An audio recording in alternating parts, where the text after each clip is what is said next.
인간이 살아가면서 뭔가 욕구를 가진 게 있는데 어떤 사람은 6,000가지가 넘는다고 표현하고 있습니다.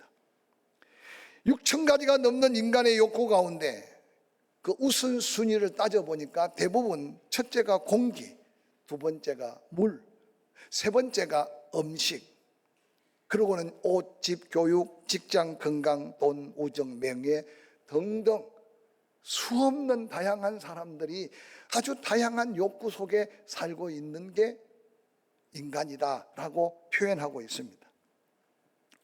오늘 소개하는 인간의 욕구 가운데 여러분 지금 이 순간 여러분에게 가장 우선적으로 필요한 게 뭐라고 생각하고 있는지 잠시 여러분의 생각을 한번 더듬어 정리해 보시기 바랍니다. 그런데 역사를 살아가며 수많은 학자들이 인류 역사를 통틀어 인간의 최대 욕구, 가장 중요한 문제가 무엇일까? 이구동성으로 먹거리, 빵이 문제라고 이야기들 합니다. 인간의 욕구 중에 가장 중요한 것은 바로 식욕의 문제를 해결하는 것이라고 정리합니다.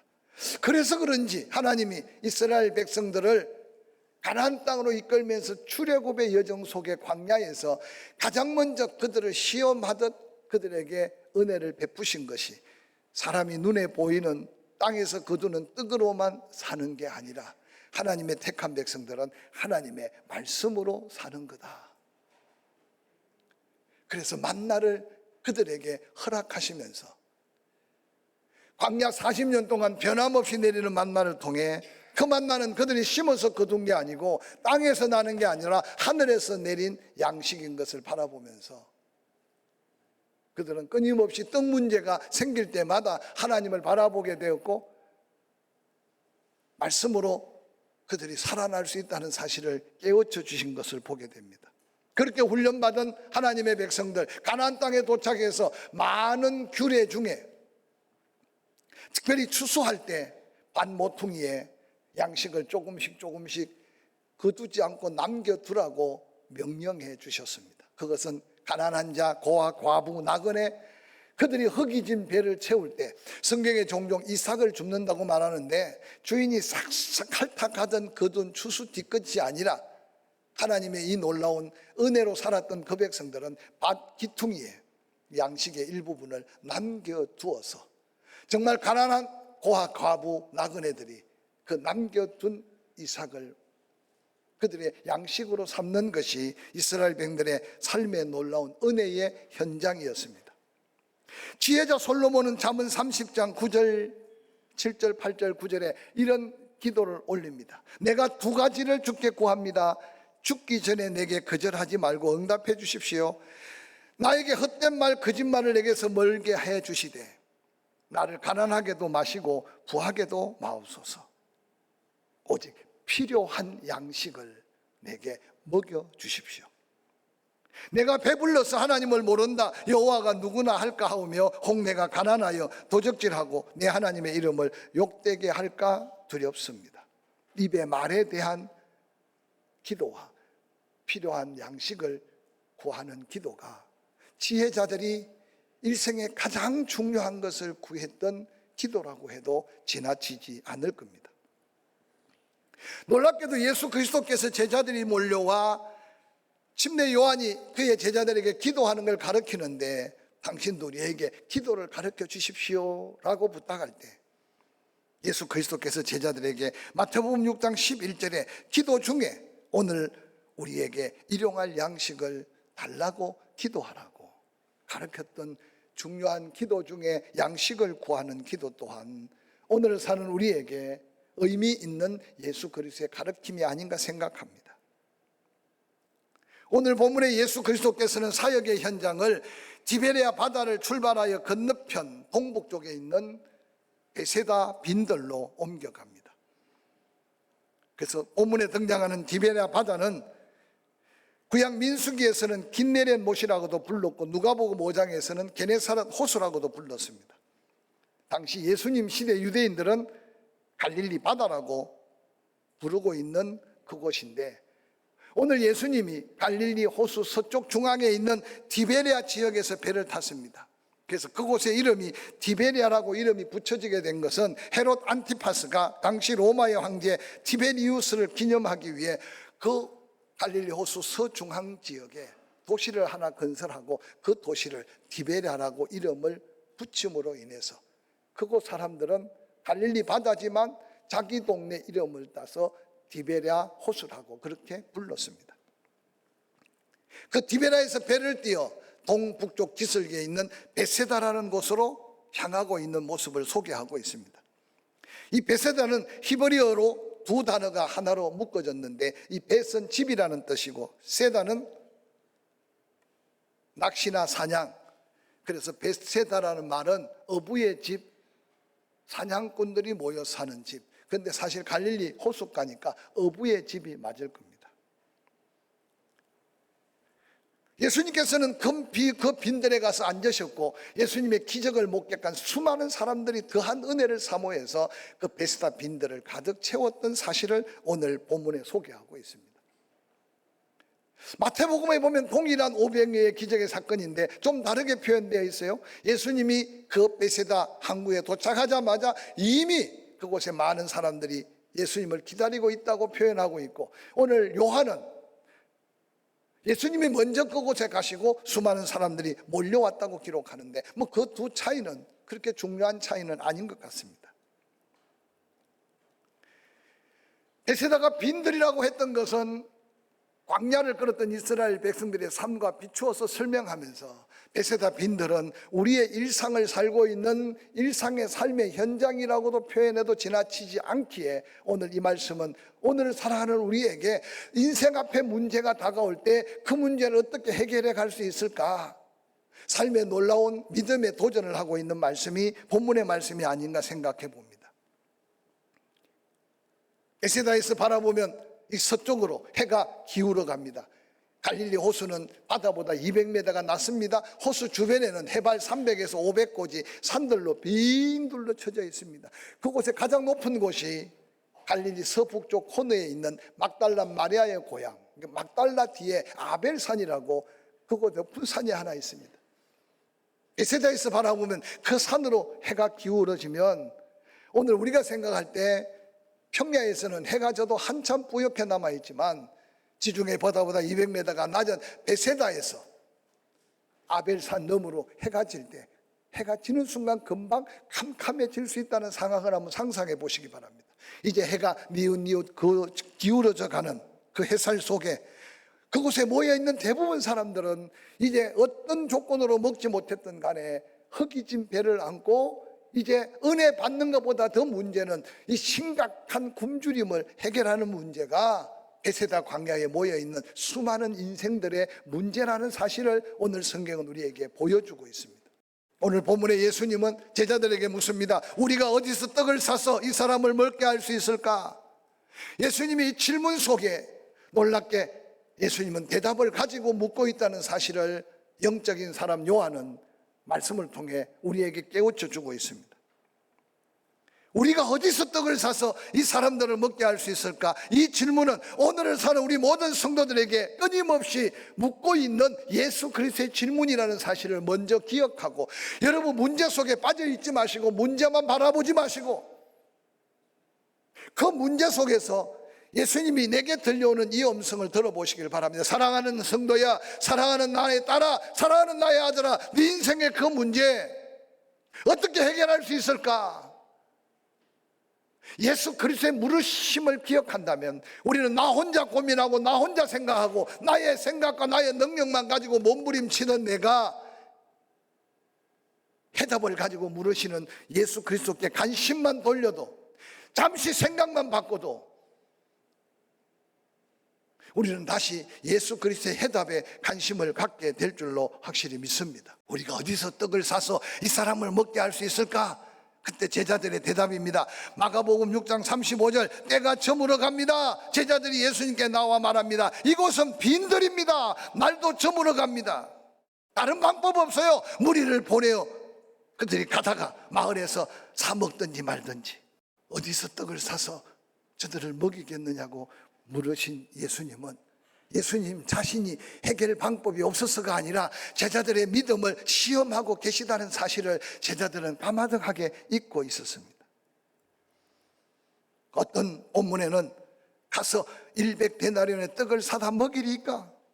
마태복음 14장 15절은 이렇게 말합니다. 저녁이 되어갑니다. 제자들이 예수님께 나옵니다. 이곳은 빈들입니다. 저 아무것도 찾아서 먹을 것이 없습니다. 때가 이미 저물었으니 무리를 빨리 보내서 그들이 가다가 사 먹든 말든 무책임하게. 누가복음 9장은 이렇게 말합니다. 날이 저물어 가며 12사도가 나와 여짜오되 무리를 보내어 두루 마을과 촌으로 가서 유하며 먹을 것을 얻게 하소서. 우리가 있는 이곳은 빈들입니다. 특별히 제자들 중에 가서 100데나리온의 떡을 사다 먹이리까 하는 말의 어투는 할 수 없는데, 불가능한데, 안 되는데 왜 우리에게 이 같은 부담, 이 같은 질문을 하시냐고. 아마 동계산 빠른 100데나리온 이야기한 사람은 요한복음에 등장하는 빌립이 아니었을까 저는 생각해 봅니다. 근데 놀랍게도 퉁명스럽게 이곳은 빈들입니다. 해는 지금 져갑니다. 지금 상황에 맞게 말씀하셔야죠. 돈 있다고 떡이 있습니까? 왜 저들의 배고픔을 우리에게 부담을 줍니까?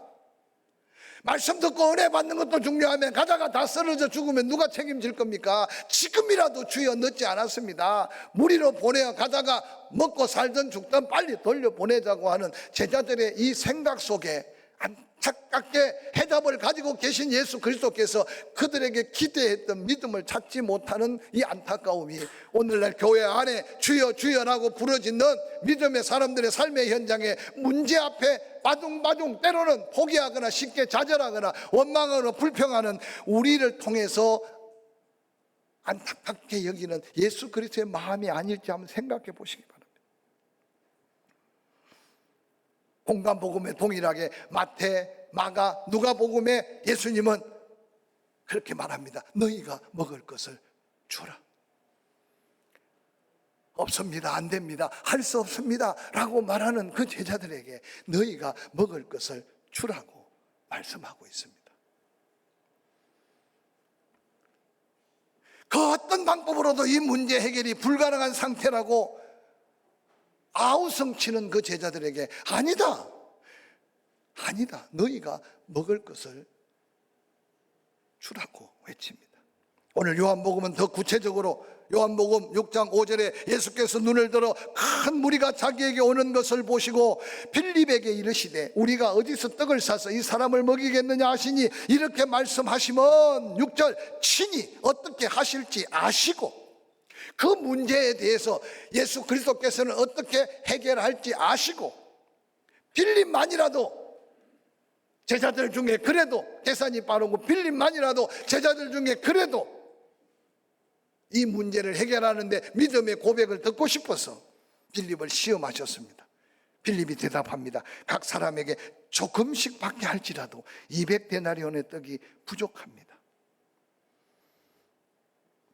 디베리아 사람 빌립, 예수님의 물으시는 의도, 오늘 요한은 어떻게 하실지 아시고 빌립을 시험하는 예수님의 마음과 다르게 빌립은 현실과 현장과 그의 상황만 바라보고 다른 제자들보다 더 구체적으로 돈이 있어도 떡이 없습니다. 200데나리온 돈이 있습니까?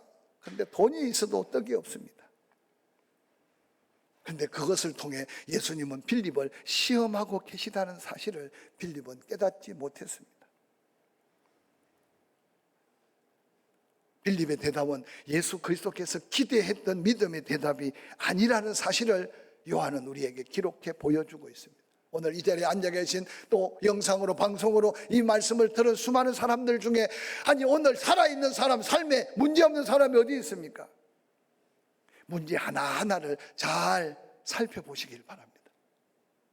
하나님은 애매하게 우리를 시험하지 아니하신다고 말씀하셨습니다. 그러나 하나님 우리를 시험하실 때 시험을 참는 자가 복이 되고 시험은 도리어 상상할 수 없는 하나님의 영광과 이어지게 하시는 하나님의 뜻을 이미 말씀하셨습니다. 반드시 문제는 해답이 계신데 하나님 우리에게 상상할 수 없는 부담을 통해서 문제의 크기가 하나님의 놀라운 믿음의 크기, 문제의 크기가 하나님의 더한 축복의 크기를 비교할 수 있도록 우리에게 문제를 통해서 하나님을 찾고 문제를 통해서 해답 되신 예수 그리스도를 만날 수 있기 위해 부르고 계시고 기도하라 하시고 계시고 찾으라 하고 계신 그 주의 음성을 들을 수 있기를 주의 이름으로 간절히 축원합니다. 이렇게 말씀하시면 친히 어떻게 하실지 아시고 빌림을 시험하셨다. 예수님은 빈들, 제자들이 생각하는 아무것도 건질 것, 돈이 있어도 살 수 없는 그 형편을 다 아셨습니다. 그런데 그들을 먹일 방법을 예수님은 이미 알고 계셨다는 겁니다. 뿐만 아니라 빌립의 그 부정적인 말도 예수 그리스도께서는 이미 빌립의 마음을 들여다보고 계셨기 때문에 알고 계셨다는 겁니다. 마가복음 6장 38절에는 예수 그리스도께서 제자들에게 그렇게 말합니다. 너희에게 떡 몇 개나 있는지 가서 보라고 명합니다. 안 된다, 할 수 없다, 돈이 있어도 떡 없고 떡이 있어도 돈 없다, 모든 게 불가능한 상황 속에 예수님은 조심스럽게 없다고만 하지 말고 안 된다고만 먼저 말하지 말고 혹이라도 너희에게 떡이 몇 개가 있는지 살펴보라고 말합니다. 오늘 본문 요한복음은 이렇게 기록하고 있습니다. 요한복음 6장 8절 9절 제자 중 하나 곧 시몬 베드로의 형제 안드레가 예수께 여짜오되 여기 한 아이가 있어 보리떡 5개와 물고기 2마리를 가지고 있나이다. 그러나 그것이 이 많은 사람에게 얼마나 되겠습니까? 다른 제자들이 고백하는 고백과 여기 안드레가 고백하고 있는 고백은 조금 차이가 있다는 사실을 영적인 사람 제자 요한은 기록하고 있습니다. 빌립은 조금씩 줄지라도 200데나리온이라는 엄청난 돈, 오늘날 2천만 원 가까이 있어도 그들을 먹일 수 없습니다. 근데 제자들에게는, 예수님에게는 현금이 없습니다. 돈 있으면 떡이 있을까요? 그 빈들은 떡도 없습니다. 근데 안드레는 빌립과 좀 다르게 고백하고 있습니다. 한 아이가 먹을 거 있는가 찾아보라 했더니 한 아이가 보리떡 5개 물고기 2마리를 가지고 왔습니다. 이게 그겁니다. 그런데 이 보잘것없는 게 이 많은 사람을 어떻게 먹일 수 있을까요? 묻고 있는 안드레의 신락 같은 믿음, 혹이라도 예수님이라면, 아니 사람이 떡으로만 사는 게 아니라 말씀으로 산다는 말씀을 이전에 그들의 조상대대로 이어왔는데 이 말씀이 이곳에 하나님의 역사로 이어질 말씀이 아니겠습니까? 라고 혹이라도 묻고 있는, 기도하고 있는 안드레의 믿음을 우리에게 보여주고 있습니다.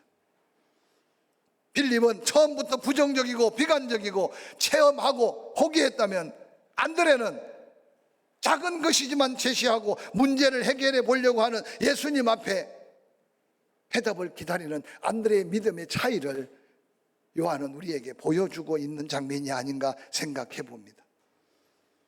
사랑하는 성도 여러분, 살다 보면 크고 작은 문제가 많은데 인생을 살고 난 다음 뒤돌아보면 밤 지새우고 눈물을 삼키고 가슴을 찢었던 그 문제들이 지금 다시 내 앞에 펼쳐진다면 그게 문제겠습니까?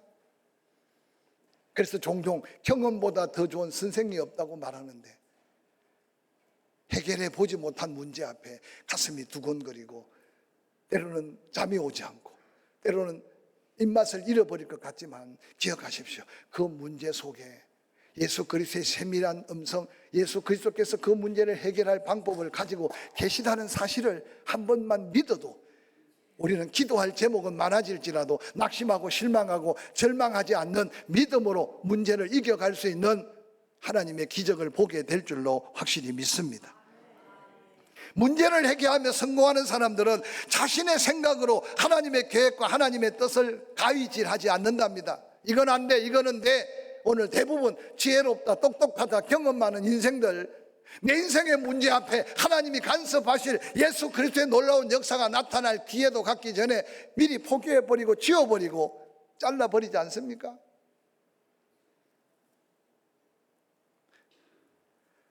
자신의 무능함을 먼저 생각하기보다는 하나님의 원대한 뜻과 역사를 기대한다면, 인간적 계산으로 불가능함을 먼저 생각하기보다는 내게 능력 주시는 자 안에서 내가 모든 것을 할 수 있다는 위대한 믿음의 고백이 우리 입술로 한번 고백하고 마음으로 그 능력이 되시는 예수 그리스도를 바라볼 수 있는 믿음의 자리에 서야 될 것을 도전하고 있지 않겠습니까?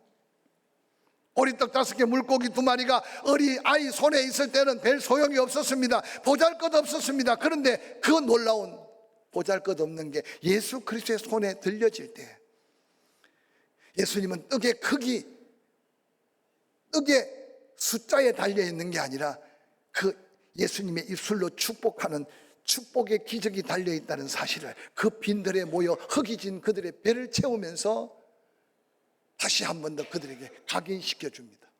인생은 문제가 해결될 때 행복을 느끼는 게 아니라 문제를 믿음으로 극복할 때 하나님의 기적을 볼 수 있다는 이 놀라운 본문의 말씀이 남은 생의 건강, 남은 생의 갖가지 물질적이고 인간관계 속에 문제가 다가올 때 문제 앞에 푹 짓눌려 좌절, 절망, 원망, 불평하지 말고 그 문제를 통해 하나님이 나에게 무슨 말씀을 하시고 그 해결책이 내가 생각하고 있는 기대와 뭐가 다른지, 그래서 기도할 수밖에 없고 말씀 앞에 설 수밖에 없는 게 빈들의 기적을 통해 우리에게 도전하는 예수 그리스도의 메시지인 것을 기억하시기를 주의 이름으로 간절히 축원합니다. 요한복음 6장 11절, 예수께서 그 어린 아이가 가져온 그 떡을 손에 들고 축사합니다. 그리고 앉아있는 자들에게 나누어 주고 물고기도 그렇게 그들의 원대로 주셨다고 기록합니다. 여기 축사라는 말은요, 우리가 너무나 잘 알지만 그 원어적으로 살펴보면 율로게오라는 뜻인데 단순한 감사가 아니라 축복한다, 복을 빈다. 잘 기억하십시오. 어린아이가 가지고 있을 때는 작은 보리떡 5개, 물고기 2마리가 전부였어요. 그런데 그것이 예수 그리스도의 손에 들려서 떡으로 사는 게 아니라 하나님의 말씀으로 사는 예수 그리스도의 입에 말씀의 축복이 떨어지니까, 그 떡을 축복하니까, 그 떡에 하나님의 축복이 함께하니까 떼어줘도 모두가 다 배불리 먹고 12광주리가 남게 되는 기적은 떡을 통해 온 기적이 아니라 믿음을 통해 온 기적이고, 떡으로 해결한 기적이 아니라 믿음으로 해결한 기적이라는 사실을 기억하시기를 주의 이름으로 간절히 축원합니다. 여러분, 문제를 축복할 수 있는 믿음이 있기를 주의 이름으로 간절히 축원합니다. 빌립보서 4장 6절, 아무것도 염려하지 말고 너희 구할 것을 감사함으로 하나님께 아뢰라. 아무것도 염려하지 말라는 것은 염려거리가 생기거들랑 그 염려거리가 축복거리로 바뀔 수 있도록, 아니 네가 입으로 그 염려가 축복이 되도록 복을 빌어라. 네 마음속에 감사가 나올 때까지, 그때 하나님의 모든 지각에 뛰어난 예수 그리스도의 평강이 너희 마음과 생각을 지켜줄 거다. 할렐루야. 인간관계에 문제가 생깁니까? 그 인간관계 문제를 축복하세요. 원망과 축복은 함께 다니는 우리의 엄청난 유혹의 대상입니다. 원망하기 시작하면 아무런 해결 방법이 없어요. 그런데 원망할 대상을 축복해 주십시오. 복을 빌어주세요. 그때 하늘의 평강이 내게 더한 은혜로 다가온다는 겁니다. 할렐루야. 두려움을 물리치고 모두가 다 이 땅에 크고 작은 먹고 살고 건강 모든 문제가, 빈들의 문제, 나의 문제가, 우리 모두의 문제가 말씀으로 다시 한번 일어서는, 그래서 우리가 누군가를 고쳐주고 우리가 누군가에게 먹을 것을 주고 너희가 먹을 걸 주라는 당당한 믿음의 주인공들이 되기를 주의 이름으로 간절히 축원합니다.